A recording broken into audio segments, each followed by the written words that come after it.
ॐ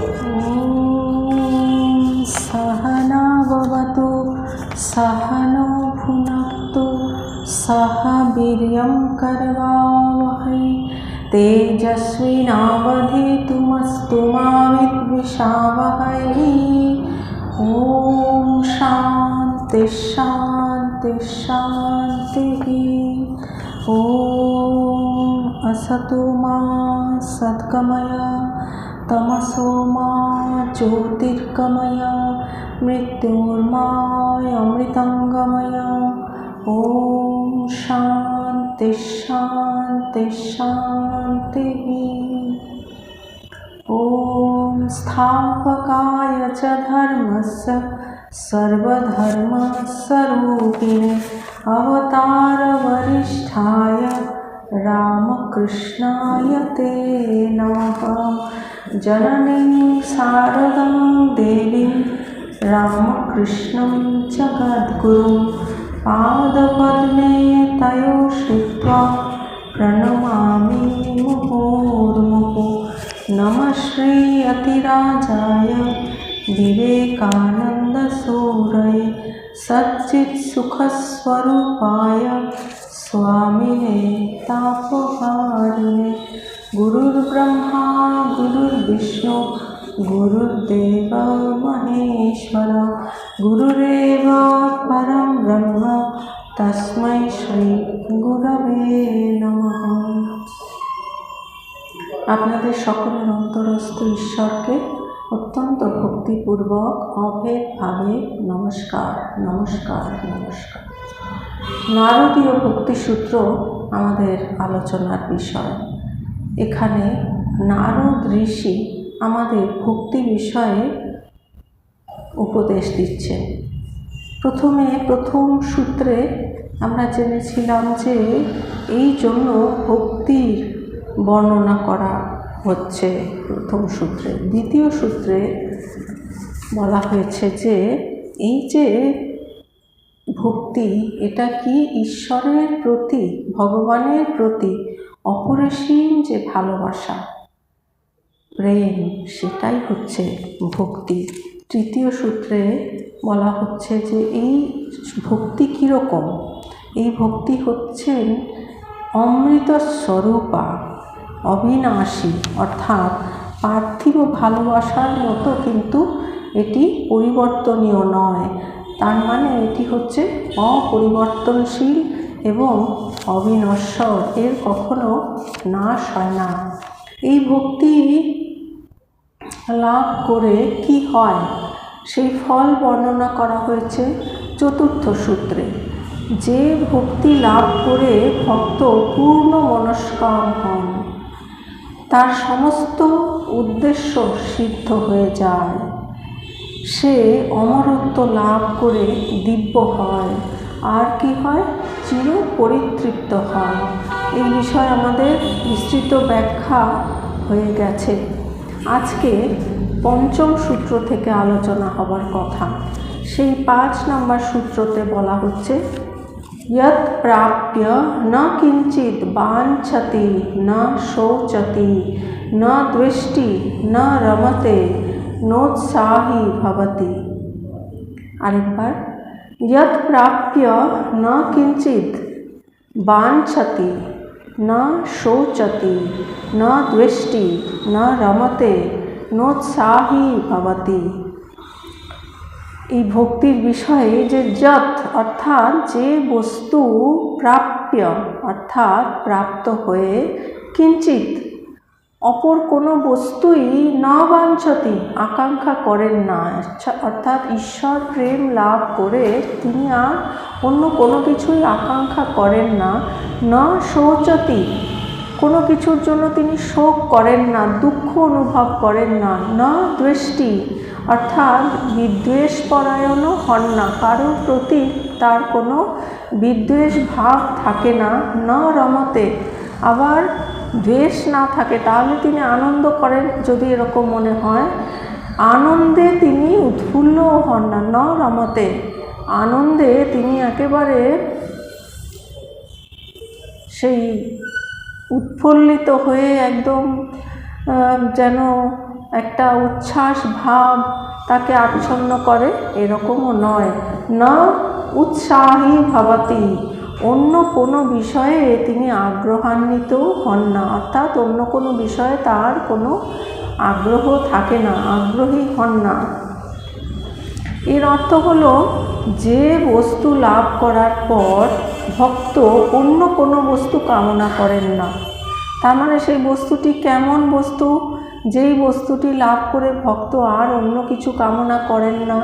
কামনা করেন না কেন? কারণ কামনা আসে কোথার থেকে? একটা অভাব বোধ থেকে, যে এইটি আমার চাই, তার জন্যে কামনা। তো যিনি কামনা করেন না মানে তার মধ্যে কোনো অভাব বোধ নেই, কোনো অতৃপ্তি অপূর্ণতা নেই, তিনি পূর্ণস্বরূপ, তাই তার কোনো কামনা থাকে না। তাই বলছেন যে যে বস্তু লাভ করবার পর ভক্ত অন্য কোনো বস্তু কামনা করেন না, কারণ তার সব পাওয়া হয়ে গেছে, তার আর নতুন করে কিছু পাওয়ার মতো অবশিষ্ট নেই। শুধু তাই নয়, তিনি কোনো বিষয়ে শোক করেন না। শোক কখন হয়? যখন আমার থেকে একটি ভিন্ন কোনো বস্তু, ব্যক্তি বা পরিস্থিতি থাকে, যেটি আমার মনোমতো ফল দিতে সমর্থ হয় না। আমাদের আশা হয়তো পূরণ হলো না, এইসব বিভিন্ন কারণে শোক আসতে পারে। অর্থাৎ যেখানে দুই আছে, আমি আলাদা এবং আরেকটি বস্তু আলাদা, এইরকম যখন থাকে তখনই কিন্তু শোক হতে পারে। কিন্তু ভক্ত যেই বস্তু লাভ করেন, ভক্তি লাভ, ঈশ্বরের প্রতি যে তার অপরিসীম ভালোবাসা, প্রেম তিনি লাভ করেন, যেই স্বর্গীয় আনন্দ তিনি লাভ করেন, সেইটি লাভ করে তার কিন্তু কোনো শোকও থাকে না। কোনো ব্যক্তি বা বিষয়ের প্রতি দ্বেষ পরায়ণ হন না।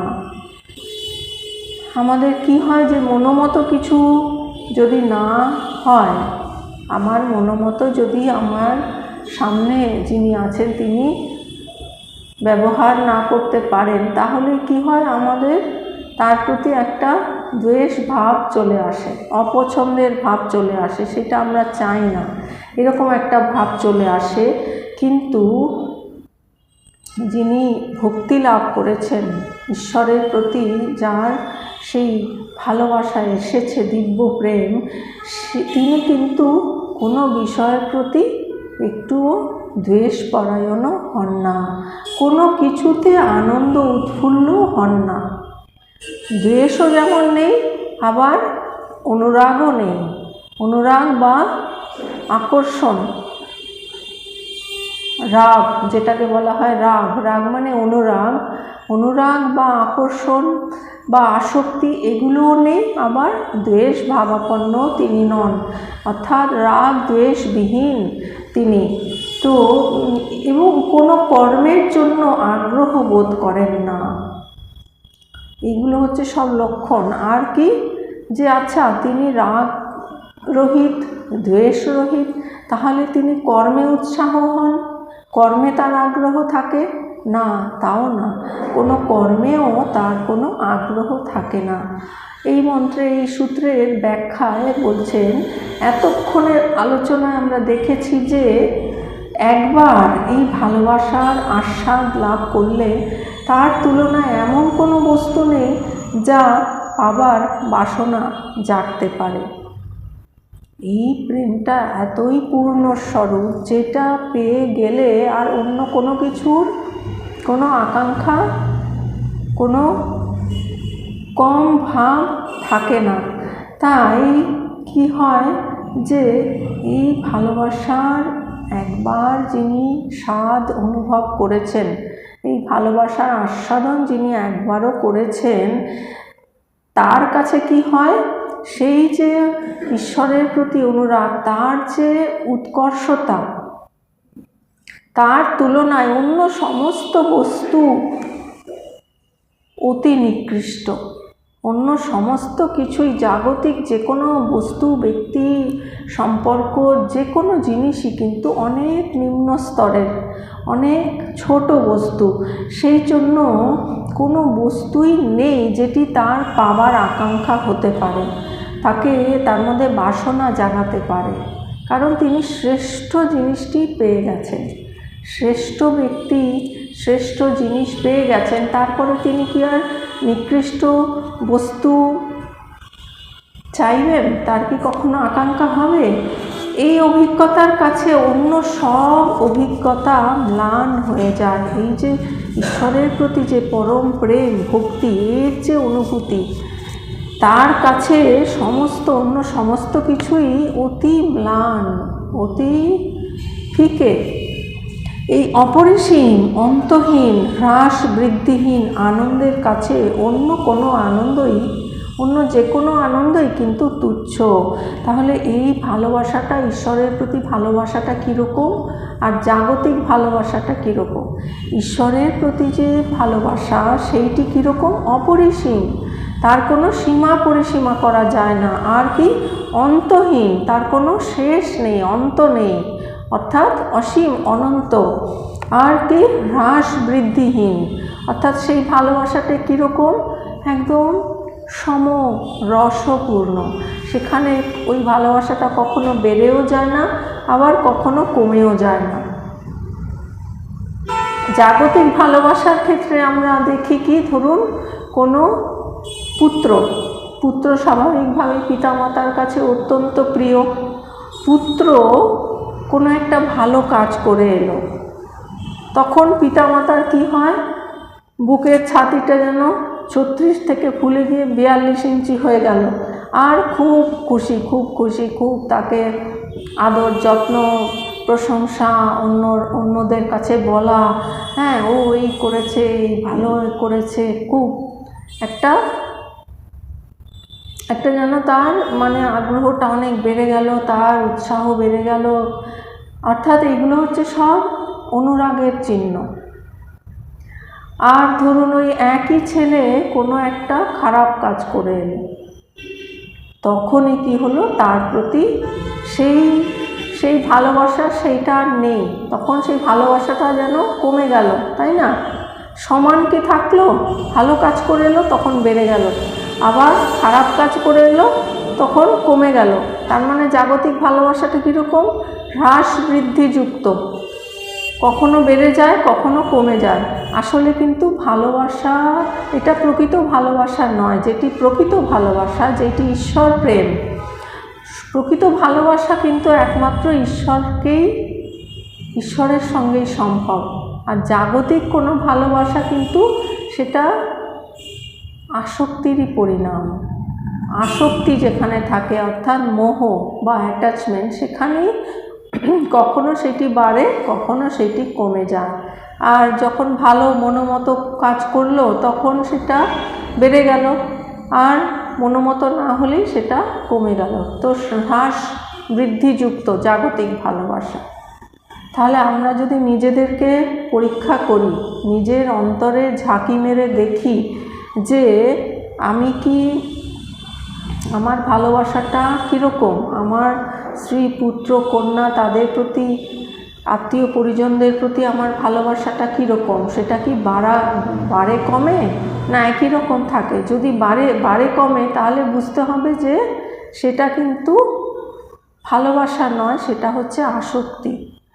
আর যেটা বাড়ে কমে না, একই রকম থাকে, যে অনেক ভালো কাজ করে এলো তখনও একই রকম, আগেও যেমন ভালোবাসা ছিল একই রকম আছে, অনেক বেড়ে যায়নি, উচ্ছ্বাস সেখানে দেখা যায়নি। আবার অনেক যদি খারাপ কাজও করে আসে তখনও তার প্রতি মন বিন্দু মাত্র ক্ষুণ্ণ হয়নি। এইরকম যদি হয় তাহলে বুঝতে হবে যে সেটাই হচ্ছে হ্রাস বৃদ্ধিহীন, সেটাই হচ্ছে প্রকৃত ভালোবাসা। তাই হ্রাস বৃদ্ধিবিহীন আনন্দের কাছে অন্য যে কোনো আনন্দই তুচ্ছ। এই যে ঈশ্বরের প্রতি যে পরম প্রেম, সেটি কীরকম? সেটা এক রস বা সমরস। গীতাতে ভগবান বলেছেন যে নির্দোষম হি সমম ব্রহ্ম তস্মাৎ ব্রহ্মণীতে স্থিতঃ। তো সম যেটা, সেটাই হচ্ছে একমাত্র নির্দোষ, আর তিনি হচ্ছেন ব্রহ্ম।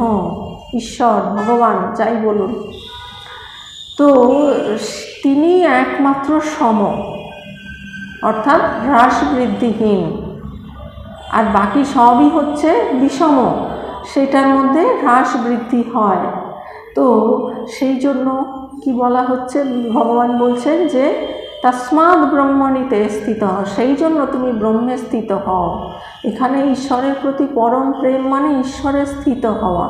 ঈশ্বরে স্থিত হয়ে ঈশ্বরের সেই গুণগুলো অটোমেটিক এসে যাবে। যখন আমরা ব্রহ্ম চিন্তা করতে করতে আমরা স্বরূপত ব্রহ্মই হয়ে যাই। সেই রকম ঈশ্বর চিন্তা করতে করতে আমরা স্বরূপত ঈশ্বর হয়ে যাই। তো সেই ঈশ্বরের চিন্তা করতে করতে সেই পরম প্রেম যখন তার আস্বাদন আমাদের হয়, তার অভিজ্ঞতা হয়, আর তখন কি হয়, সেই অপরিসীম অন্তহীন হ্রাস বৃদ্ধিহীন আনন্দের কাছে অন্য যে কোনো আনন্দই, এই জাগতিক আনন্দই কিন্তু আর কোনো মূল্য রাখে না। সেগুলো তখন সবই তুচ্ছ হয়ে যায়। এই প্রেম যিনি অনুভব করেছেন তার দ্বিতীয় কোনো চাইবার বস্তু থাকতে পারে না, কারণ তিনি হাইয়েস্ট যে জিনিসটা, সর্বশ্রেষ্ঠ যা প্রাপ্তি, সেটি তার হয়ে গেছে।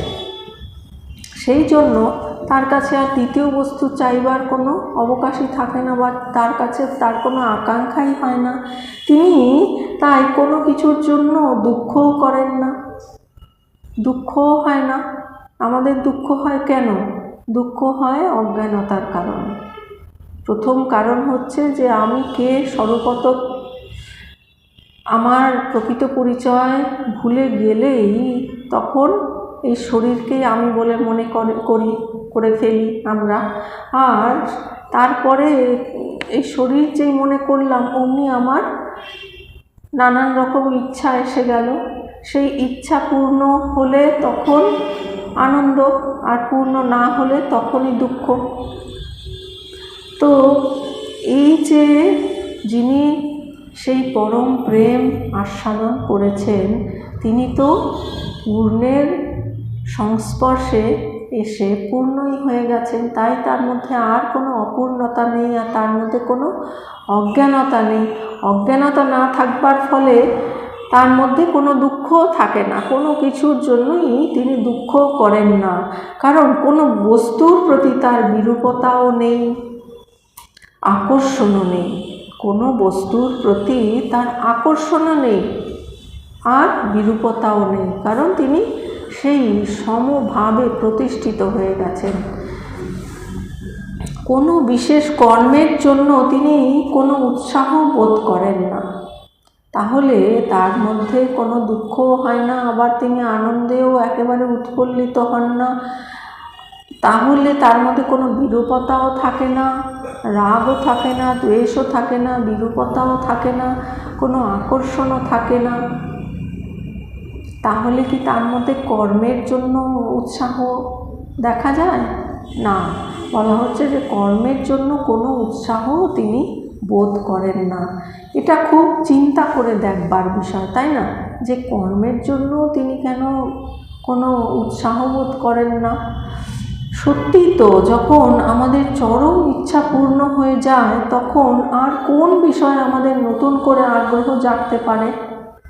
সব ইচ্ছাই যখন পূর্ণ হয়ে গেল, তখন আর নতুন ইচ্ছা কী করে জাগবে? আর ইচ্ছা যদি না জাগে, তাহলে কর্ম করার অনুপ্রেরণাও আসবে না। কর্ম আমরা কখন করি? আমাদের যখন কোনো কামনা বাসনা আসে, কামনা বাসনার উদ্রেক হয়, তখনই সেই কামনা পূরণের জন্য কর্ম করতে হয়। তার পেছনে কারণটা কি? অবিদ্যা। ভগবান শঙ্করাচার্যের যে ইকুয়েশন, অবিদ্যা কাম ও কর্ম। অবিদ্যাটা কি? আমি কে, আমার স্বরূপ কি সেটা না জানা। আমার প্রকৃত আমিকে না জানবার ফলে সামনে যেটা আছে এই শরীর, তাকেই আমি বলে মনে করা, এটাই হচ্ছে অবিদ্যা। এটাকেই বলা যায় অহংকার। তার ফলে কি হচ্ছে? আমি কোথায় অসীম, সেখান থেকে সীমিত হয়ে গেলাম, এই শরীরে সীমিত হয়ে গেলাম। আর যেই সীমিত হয়ে গেলাম, তখনই আমার কামনা বাসনা এসে গেল। সেই অবিদ্যা থেকে কাম, আর কাম থেকে সেই কামনা পূরণের জন্য কর্ম করতে হচ্ছে, সেই জন্য অবিদ্যা কাম ও কর্ম। তো সেই জন্য যিনি পূর্ণ কাম হয়ে গেছেন, যার মধ্যে কোনো কামনাই নেই, সমস্ত কামনা পূর্ণ হয়ে গেছে, তার আর কর্ম করার তার মধ্যে কোনো কামনাই নেই, সুতরাং আর কর্ম করার আগ্রহই বাকি করে আসবে। গীতাতে সেই জন্যই বলেছেন, যখন আমরা সব পেয়ে যাই, সেই আপ্তকাম, যার সব পাওয়া হয়ে গেছে তাকেই বলা হয় আপ্তকাম, সেই অবস্থায় আর নতুন কোনো বাসনা জাগতে পারে না। যিনি সব পেয়ে গেছেন, যিনি পূর্ণ কাম হয়ে গেছেন, আপ্তকাম হয়ে গেছেন, যিনি অকাম হয়ে গেছেন, যার কোনো কামনাই নেই, এই অবস্থায় যিনি পৌঁছে গেছেন, তার আর নতুন করে কামনা কি করে হবে? সম্ভবই না, কারণ সমস্ত কামনা তার পূর্ণ হয়ে গেছে। সেই মহতী ইচ্ছা পূর্ণ হলে এমন কোনো বস্তু আর থাকে না যার জন্য লালায়িত হতে হবে। সেই মহতী ইচ্ছা অর্থাৎ আমি কে, আমার প্রকৃত স্বরূপ কী, সেইটা তিনি উপলব্ধি করে ফেলেছেন, আর তাতেই তার সমস্ত অজ্ঞানতার অন্ধকার চলে গেছে, সেখানে জ্ঞানের প্রকাশ দেখা দিয়েছে, আর তিনি পূর্ণকাম হয়ে গেছেন, আপ্তকাম, অকাম, নিষ্কাম হয়ে গেছেন। সেই জন্য সেই মহতী ইচ্ছা পূর্ণ হলে, আর ওটাই হচ্ছে মহতী ইচ্ছা, যে আমি কে এটা জানাটাই হচ্ছে সবচেয়ে হাইয়েস্ট গোল আমাদের জীবনের।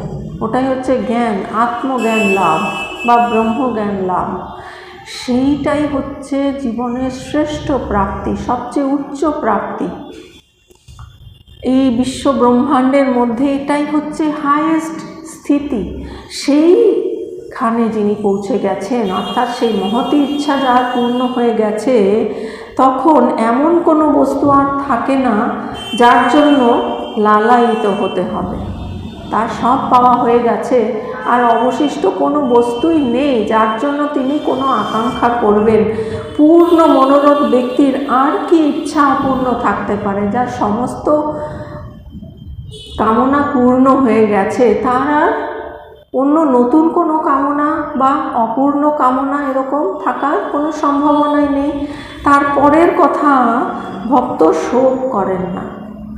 প্রথম হচ্ছে তার কোনো কামনা থাকে না, তিনি পূর্ণকাম, আপ্তকাম হয়ে গেছেন। আর তারপরের কথা হচ্ছে ভক্ত কোনো শোক করেন না। এখন প্রশ্ন হচ্ছেন কেন ভক্ত শোক করেন না? কারণ প্রথমত তিনি সব পেয়েছেন, তিনি সেই পরম প্রেম উপলব্ধি করেছেন, অর্থাৎ তিনি সব পেয়েছেন। সেই পরম প্রেম মানেই হচ্ছে নিজেকে জানা। আমরা কাকে সবচেয়ে বেশি ভালোবাসি বলুন তো? নিজেকে। তো নিজেকে বলতে কোন নিজেকে? এই শরীর নিজেকে, না মন নিজেকে, না বুদ্ধি নিজেকে, না অহংকার নিজেকে, না আত্মা নিজেকে? কাকে? শরীরকে আমরা ভ্রান্তিবশত আমি বলে মনে করি, ওটাই তো অজ্ঞানতা। আসলে কিন্তু শরীরকে আমরা ভালোবাসি না, আমরা নিজ আত্মাকেই ভালোবাসি। ভুল করে আমরা ভাবি যে আমি বুঝি শরীরকে ভালোবাসছি। অ্যাকচুয়ালি শরীর, যেহেতু আমাদের অজ্ঞানতাটা রয়েছে, আমি আত্মা এই তত্ত্বে এখনো প্রতিষ্ঠিত হতে পারিনি, তাই মনে হচ্ছে শরীরটাই আমি, আর সেই জন্য মনে হচ্ছে যে শরীরকে বেশি ভালোবাসি। আসলে তা নয়। আসলে আমি যে প্রকৃত আমি আত্মা, তাকেই আমরা সবচেয়ে বেশি ভালোবাসি। তিনিই হচ্ছেন ঈশ্বর। শুধু আমাদের ওই জ্ঞানটা হবার বাকি। সেই জ্ঞানটা হয়ে গেলেই তখন কিন্তু আর আমার সঙ্গে ঈশ্বরের কোনো প্রভেদ নেই। যেহেতু অজ্ঞানতাটা রয়েছে, সেই জন্যই ওই প্রভেদটা মনে হচ্ছে। আমরা শরীরকে ভালোবাসি না। হ্যাঁ, এই যে ধরুন শরীর যখন মরে যায়, আপনার খুব আপনজন, খুব প্রিয়জন, শরীরটা যদি মরে গেল, কত তাড়াতাড়ি তাকে শ্মশানে নিয়ে যেতে হবে, তাই না? অশুচি। ঠাকুরের গল্প আছে না, দুটি ভয়ঙ্কর ভয়ঙ্কর গল্প আছে কথামৃততে, যে একজন শিষ্য গুরুর কাছে গেছে, তো গুরু বলছেন যে গুরুর কাছে গিয়ে বলছেন যে আমাকে আমার মা স্ত্রী তারা খুব ভালোবাসে। তো ঠাকুর বলছে, ঠাকুর না, গুরু বলছেন আচ্ছা ঠিক আছে, তাহলে পরীক্ষা করে দেখা যাক। তা শিষ্য রাজি হয়ে গেলেন। তো তিনি একটা ওষুধ দিয়েছেন, বললেন এই ওষুধটা তুমি খেয়ে ঘরের মধ্যে শুয়ে পড়বে, তোমার শরীরটা এঁকে বেঁকে যাবে, কিন্তু সবাই মনে করবে তোমার শরীর মারা গেছে, কিন্তু তুমি সব জানতে পারবে, সব বুঝতে পারবে। তো এইবারে ওই ওষুধটা খেয়ে এসে ঘরে রয়েছে, ব্যাস হাত পা সব বেঁকে গেছে, এবার মৃতদেহের মতো হয়ে গেছে, সবাই ভাবছে মরে গেছে।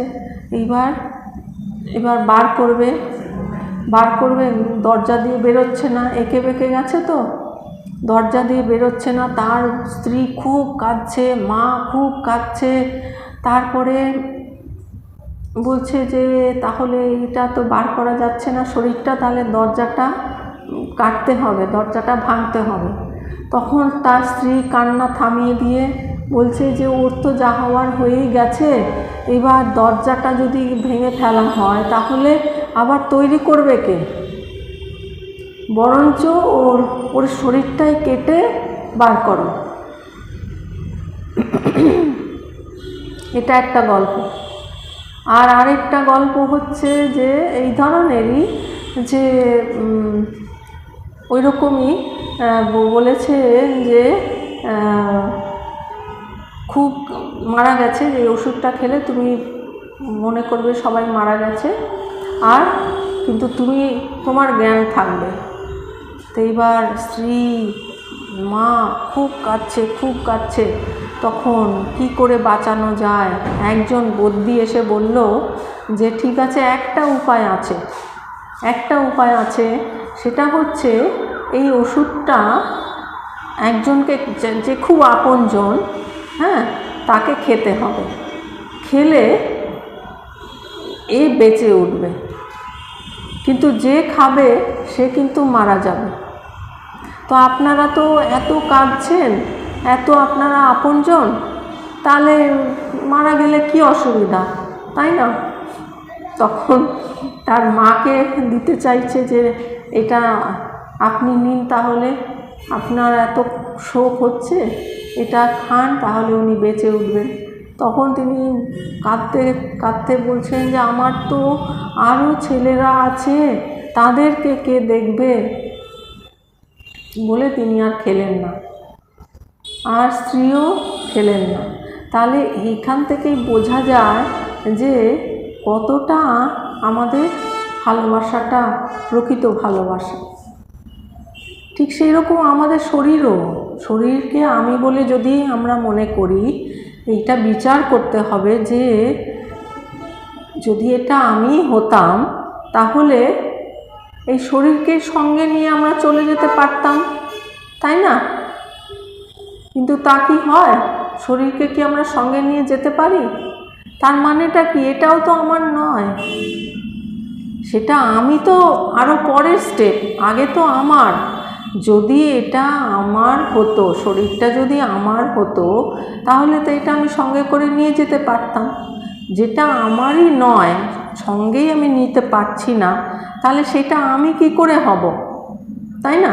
এখান থেকেই কিন্তু আমাদের বিচার করতে হবে। তাই আমরা শরীরকেও ভালোবাসি, হয় ওইটা অজ্ঞানতাবশত অজ্ঞানীরা যে মনে করেন আমি এই শরীর, তাই শরীরকে যত্ন, তাকে বিউটি পার্লারে গিয়ে নানান রকম মেকআপ, ফেসিয়াল, কত রকম অনেক কিছু করে টোরে অন্যের কাছে অ্যাট্রাকটিভ করা। এগুলো করার উদ্দেশ্যটা কি?